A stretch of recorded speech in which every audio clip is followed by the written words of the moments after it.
Hi, everybody. I'm back again. And it is another day, another night. There you go. That's what I meant to say. And I am back with more, pardon me, another chapter of The Sword and the Rose. For those of you who are just tuning in, I am currently reading my dad's novel. I'm actually rereading it because I read it a while ago, but I'm trying to get back in the groove of it and the thought process of it so that I can make notes and editing. I have to do some structural editing though because there's some scenes that are like I feel need to be in there. For example, last night um, there's like a whole entire between chapter 13 and chapter 14. Um, Malaga has gone and done a bunch of spying and talking to people. Well, we were told about it, we're just not shown it, and I wanna see that because I think Malga's a really interesting character. He deserves more screen time, and I already have, like, this idea of, like, how he operates in the barony, and I wanna see that in action because he is just too cool not to. I mean, he is in my opinion, because of kind of the way I am, he's almost more interesting to me than Guelsor. Don't tell my dad that. But yeah, I mean, honestly, I just I want to know more about him. The same way I want to know more about Brennan, and that's different. I will be doing that later, but right now I'm focusing on. I'm kind of caught up on Malaga. I'll have to do like another read with for Brennan, but I don't think I'll need to. I definitely won't need to read it out loud. I just need to read it for to get reacquainted with the story again so I can kind of remember. There will be a scene that comes up here that I'm going to get really, really angry at, even more so than normal. Like it's a scene that I get mm, really, really, really, really frustrated with it. It's not going to make it to the end of the book because it's going to be gone, and you'll see it. You'll know it you'll know it when I get to it. Anyway, so but tonight that was chapter 14 was last night, and chapter 15 is tonight. Once again, uh I wanted to say cloistered. I don't know if that's the word. Like I know it is a word. I'm just not sure if cloistered was the word I wanted to use. Sequestered. There we go. Don't ask me why I got cloistered and sequestered. I don't know. Anyway, so without further ado, I've managed to like lock myself in my office again so as not to have a bombardment full of kittens. Although, funny story was that last night, one of the kittens was trapped in her room, the other one was not. And it was very quiet. So it just seems to be the two of them together kind of cause problems. And it's more amusing to me because off screen, every once in a while, there's just be this like paw coming up underneath the door. We're not there yet, but I do see shadows. I tried giving them toys. There's lots of toys, and they aren't by themselves. There is a person on the other side of the door who is able to rescue them if there's an emergency. So I'm not being an irresponsible cat parent for whatever that's worth. Anyway, I've babbled on long enough. So without further ado, let's go on with chapter 15. For those of you who have just tuned in, you may want to go back to the beginning and start at the beginning and see a couple of hilarious episodes of me and kittens trying to read. It's uh anyway, chapter 15. Gwelsor and Forraith were holding one of their regular planning sessions in the Baron's Hall. Forraith had a ring, a small silver circlet, which he was twiddling on the tabletop as he talked.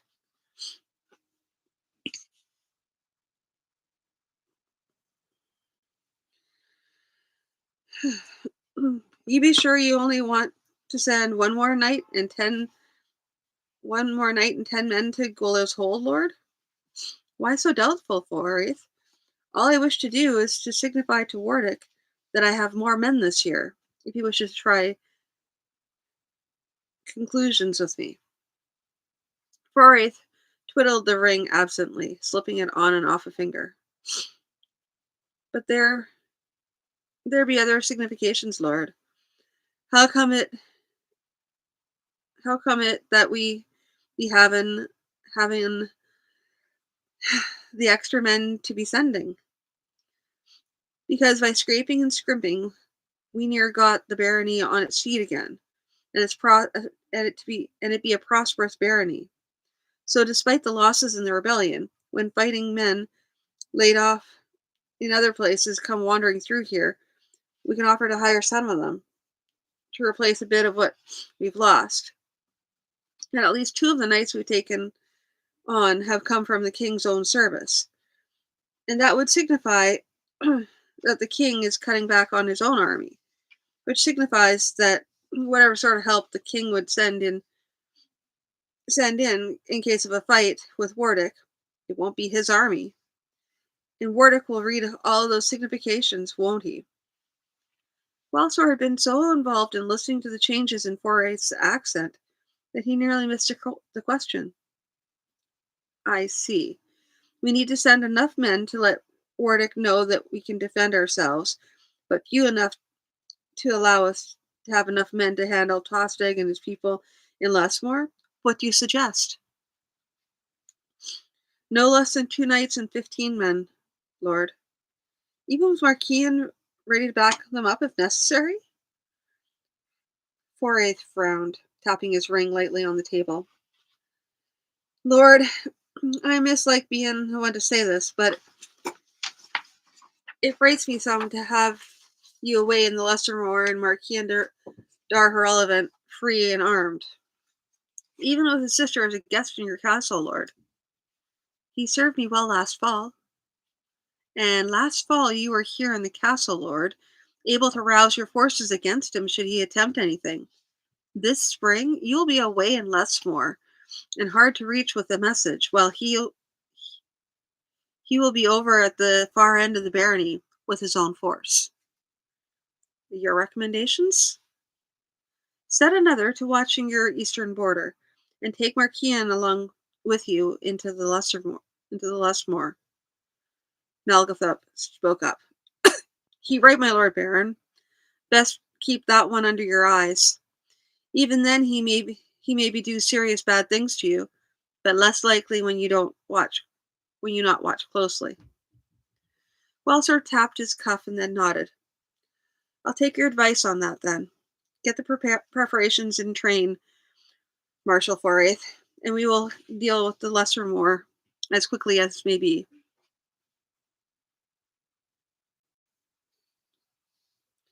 Yes, Lord. The Marshal put a hand on the table, preparing to heave himself to his feet. Gwelsor suddenly asked a question that had been bothering his mind.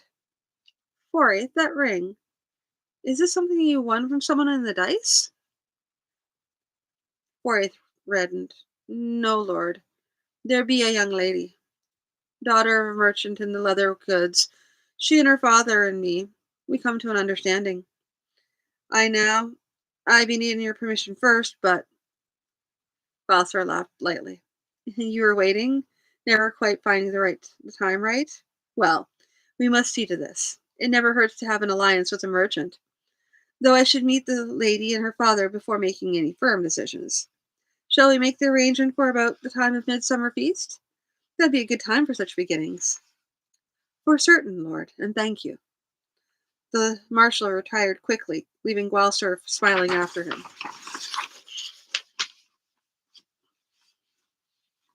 Small candles flickered in Brennan's chamber, casting their dancing yellow light over the room. How soon will you be back then? No, don't try to answer that. I know you can't say. It depends too much on marching times and how many fights are fought and the like. Selder's tears and sounded like a naive young maiden sending her young love off to battle for the first time, not like the mother of a 13-year-old boy. Welser sat quiet. There was little he could say. He knew a man could promise to take care, but a campaign was not a simple matter.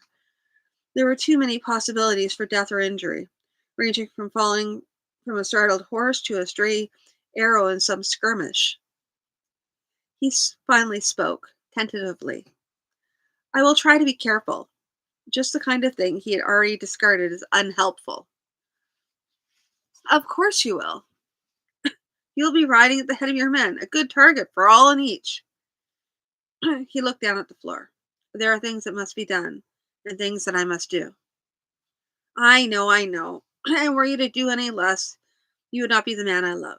I am not angry with you, Gwalsar. I am angry at this world, which bids fair to take from me every man I find myself caring for. He looked up. And I feel helpless here because there's nothing I can say. She smiled, but he could see that she was forcing it. No, she said. I am being cruel to you by making your last night here so miserable. Come hold me and say nothing.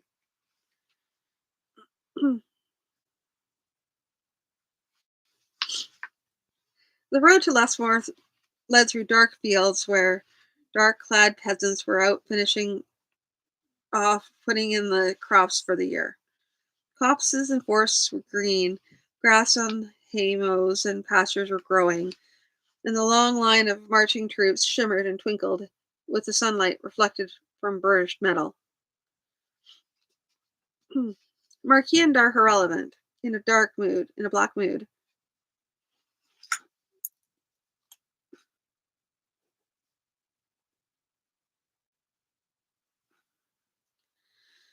met them on the way, as planned.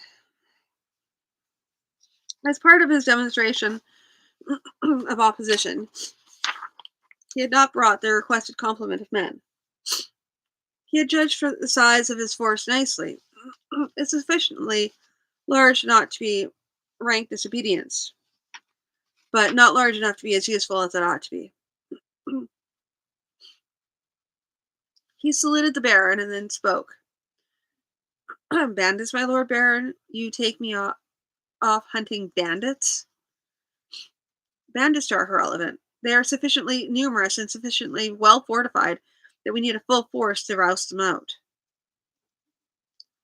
So why do we not send in a few of our knights with some archers? Surely men of rank need not bother with this nonsense. Wellsir tapped his fingers on his leather cuff, then spoke. Perhaps it is just that we do things a little differently in the north.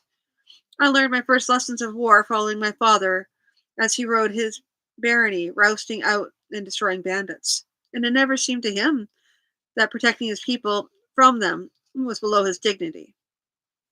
That being the case, you will bear with me while I follow my father's teaching, until such a time as I find a better custom. Markian, uh-oh, sorry, give me 1 second, Twitch. Yep.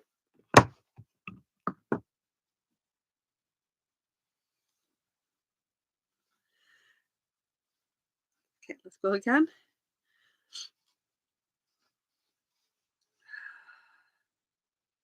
Markian Darrelevant silently bobbed his head, displeasure plain on his face.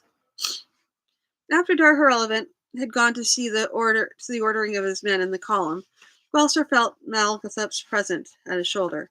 Malgathep muttered, "Trouble, Lord. From here, even here, under my eye? I wager not against it.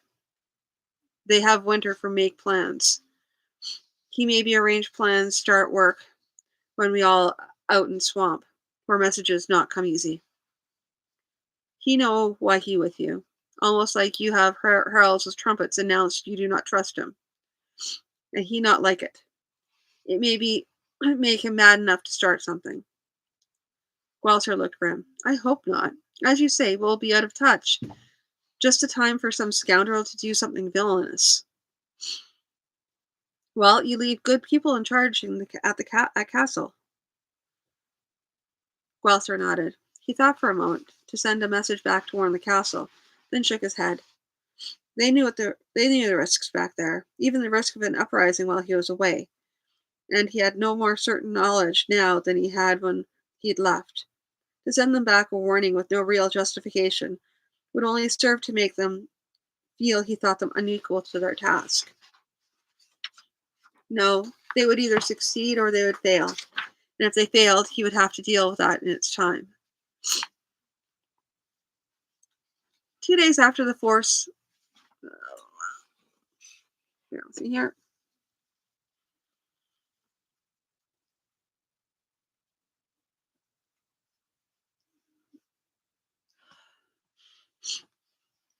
2 days after the force left Grandel Castle, they came in sight of the Hold Castle. It was a motte and bailey structure, the fort built on top of an artificial hill rising out of the plain. During the whole of the march, Marquis and Darrellevant had little conversation with Guelsor, nor had Guelsor sought out the Knight Holder. Commands and acknowledgments passed back and forth, none of which made Guelsor feel less concerned about the situation. However, seeking Marquian out could do little but confirm to him that his baron did not trust him. Having finally arrived at the foot of the hill on which the castle stood, the army set up camp. There was room within the castle, but not for a force of this size. In any case, Guelsor thought it better not to have the men in the barracks for a day, two at the most. Pull them all out for another march. Then pull them all out for another march. For those of the rank of knight, the matter was different. It would be a discourtesy, even an insult, for the baron to refuse the hospitality of the knight holder, even though that knight holder was still in acting capacity. Since Guelsor was to stay in the castle, it was a slight to require the knights to stay in the camp. All the knights moved up to the castle, therefore, and all the, all the knights moved up to the castle, therefore, and there was a dinner to welcome them, which meant that no business was to speak of was done that evening. Pardor Dar Andeswick showed a little more nervousness this time.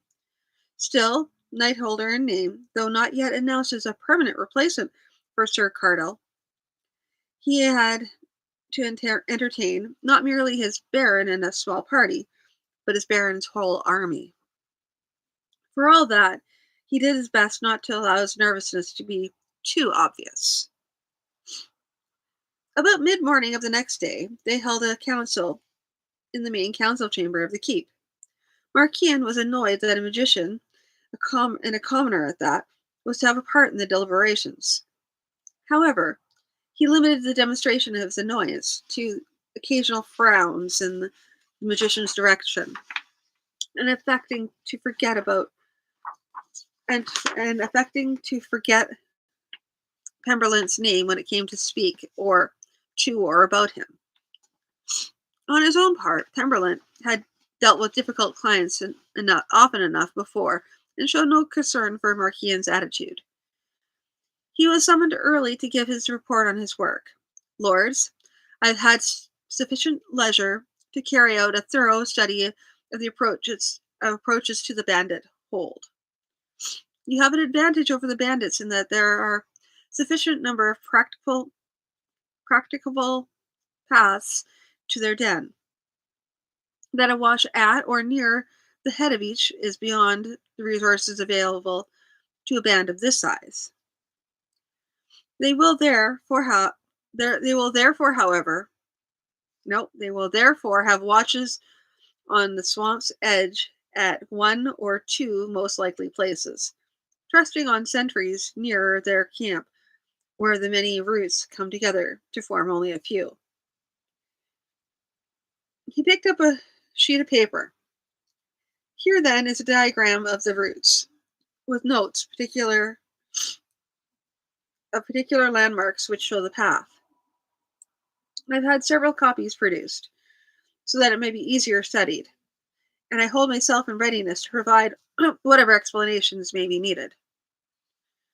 There was a pause while the maps were passed out to those present, in order of precedence. Markian, was one of the first to receive his copy, waited until they were all given out before he asked, "Do you also hold yourself in readiness, Master Pemberhask, to accompany the men who must trust their lives to the accuracy of your work?" Bear with me a second here.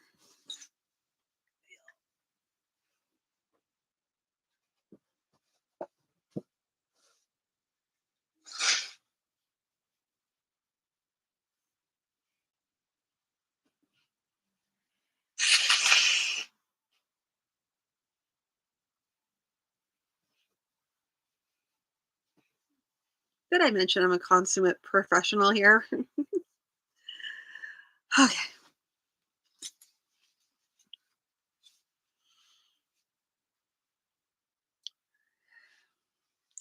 Timberland answered calmly, "That will be as my Lord Baron commands. I had, however, assumed that I would be going, since it is my understanding that the bandits have a magician with them, and my assistance may be needed." Markian merely frowned and nodded a dismissal of the subject. There followed a discussion of merits and faults of each of the routes.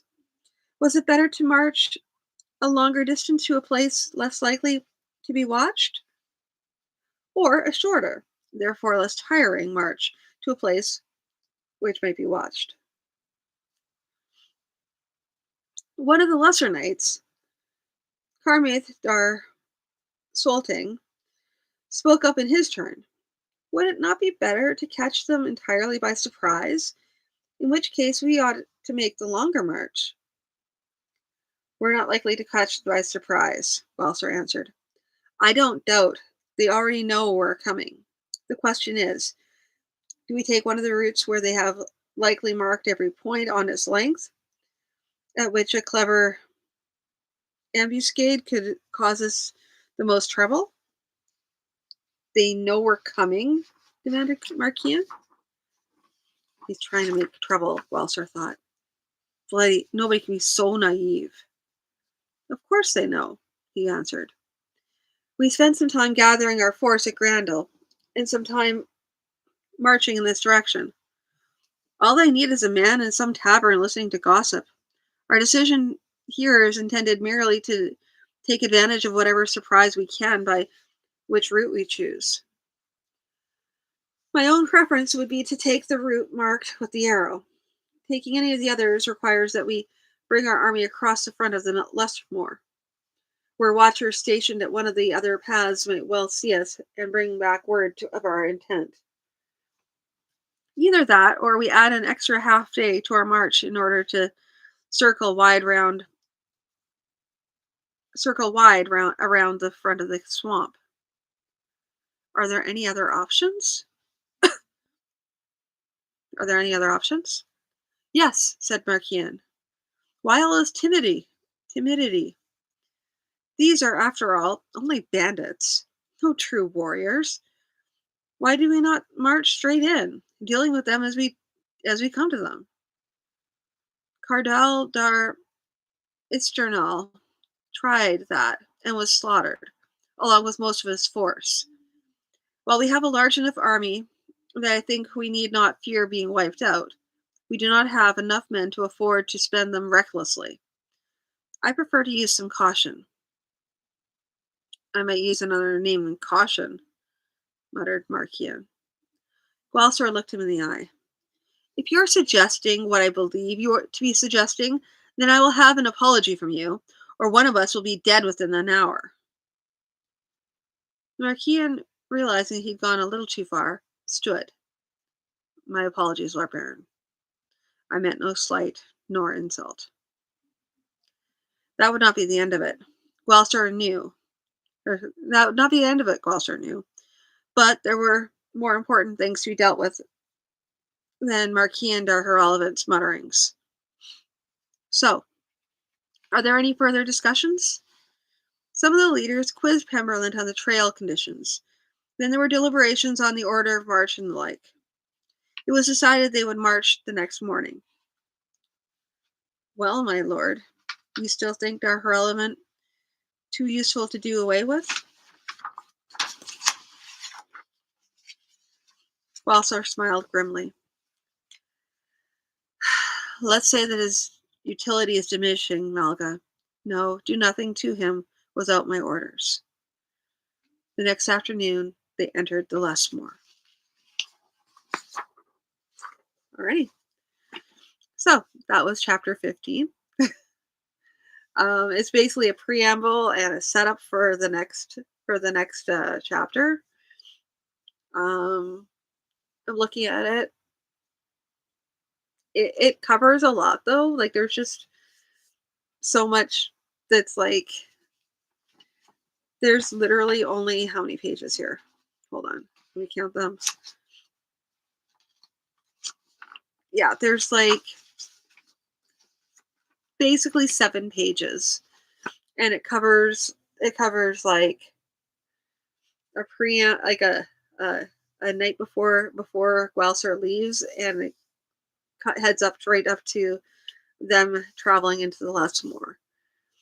Um, I don't know. I feel like there needs to be more to it, but maybe I'm just overthinking it. Like it could just be that it's fine, but I think what I have to do, I anyway, regardless, I still have to do um each of the different POVs, and I think that will like widen certain sections anyway and make them longer.